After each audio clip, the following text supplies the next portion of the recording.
الله رسول فرمای د قوم د مشرانو د پاره هلاکت دی د قوم مشرانو ته هلاکت خبر ورکوما چې تباہ بسي برباد بسي ذلیل بسي در په در بسي د جهنم سکروټه بسي ولې د الله رسول فرمای کده قوم مشر په دې خبر سو چې مشرتوب څومره لوی ذمہواری ده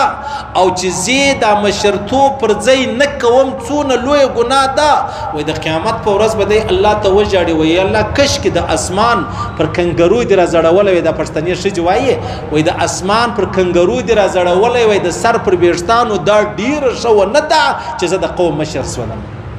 د قوم مشران ته در معلوم دي کنه د الله رسول فرمای د قیامت علامه دا د چې تر ټولو بدکار سړی به د خپل قوم مشر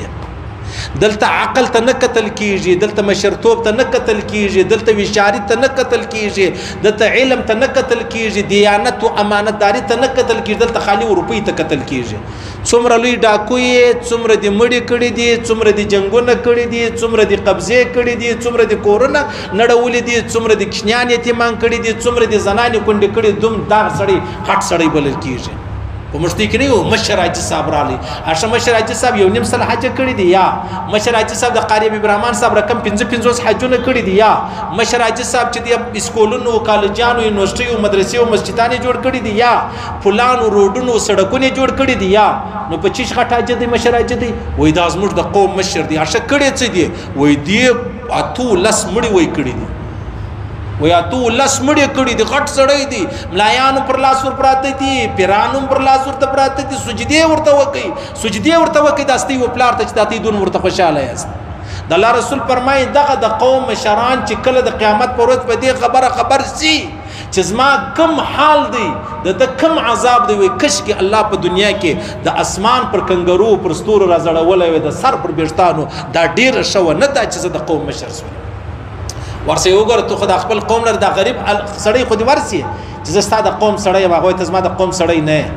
ورسې د مشرانو خانان ملکان راواخله الیده پر د خپل قومو باندې وروره خوريش دي بتېش دي ماته به د میاشت 200 روپۍ راکې زه خو ستاسو د پلار مزدور نه يم چې زه د قوم خاني چې داغه کوم نو تا کړی چی شې ستا د قوم سړی مړی وکي بیا ورل راخلاص دي کوي پس تاسو ما د قوم سړی دی الله رسول فرمای دا سړی جهنمی دی چې د قومیت کوي د لسانیت کوي د عصبیت دی هغه کوي صحیح سلو دا ډېر لوی خبره د زپر قوم په هغه وخت کې درېږم چې ما قوم پر حق دی که ما قوم پر نه حق به زبون چې دا ما قوم دی پر نه حق دی زه د طرفداري کوم کله یو چا زوی قتل وکړي دی بیا سپټي پر غړي بیا پر قرآن لاسیږ دی نه دا خبره نه ده د ایمان او د اسلام خبره نه ده ورسې وګوره ترته چې زما داسې روغه ده غوي 100 روپۍ ماته کې راکې د 50 کروڑ روغه ده وای دا مسلې د ملایان ورته اوري دغه د پیسو چې کمی روغه دغه مړل راستوي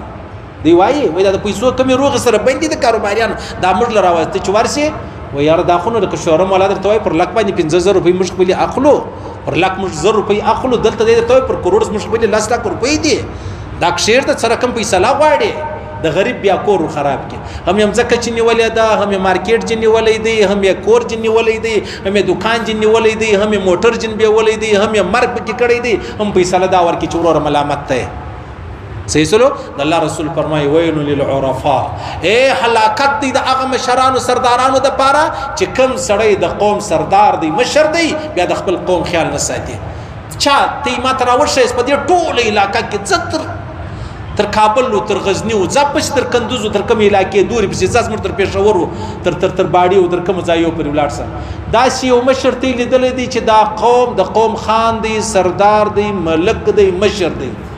مشر خان ملک سردار وو تا یو روډ جوړ کړی د خپل کلی د پاره یا ستا په کلی کې وبنوي تا یو ټوبیل وهلې دی یا ستا د کلی کښنی بچانو دا به د بل ځای د کوروس وبر ازغله ول تا یو څاک شلې دی یا تا یو پل جوړ کړی دی یا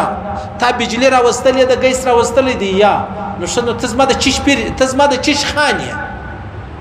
یعنی خان خدا معنا چې تزما د دنیا مشر په دنیا کې پر ما مشکل راتی ته ویلې رکې تاسو مشکل لري کړی دی یا ستا د کور گیستا کنسته ستا بجلی ستا کنسته ستا وبستا موټر ارڅ لري زین لرم نو ته پر چشمه خان سولې خان خو دې ته وایي چې څومره ته آباد وي دغومره دې زه آباد کړی وم لیکن دا د نن زمانې خانان دا چې څومره دی خان دي دغومره موږ برباد یو هسپتال دې جوړ کړی دی په خپل کلي کې یا اساس ما ستا په کلي کې چې یو زنانه پر دا کښنی باندې بیماره سي په موټر کې نه را روانه کړي چې د ډیرو مطلب هغه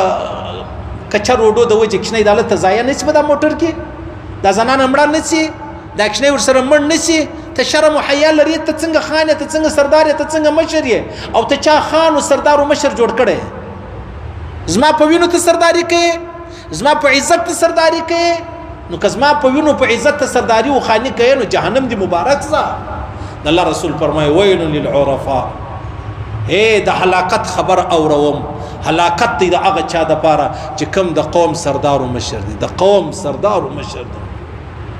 سونه لوی خبره دا څومره درنه هر سړی کوشش کوي چې کش کې خان زوی مشر زوی پر دیوالو مې نمونه وای ورور ایډیا نی وای بیا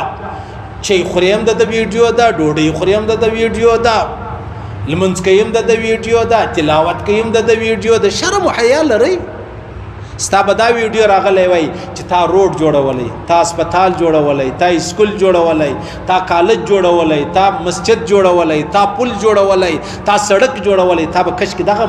شان راغلی موږ به ډېرې دعاوې درته کړې وای که ستا د ډوډۍ جلا ویډیو ده د اوبو جلا ویډیو ده د واک جلا ویډیو ده د بېدېدو جلا ویډیو ده د کور موټر جلا ویډیو ده د لرې سفر جلا ویډیو ده نو زه تا ته دعاوې وکړم زه یو شی به دې کې نه لرم زه تا ته د چی سردار خان دې وبولم الله رسول فرمایي ویل للعرفاء منئ یې که نه منئ دا خبرې به منئ خامخا به منو زموږ مړه بېله مني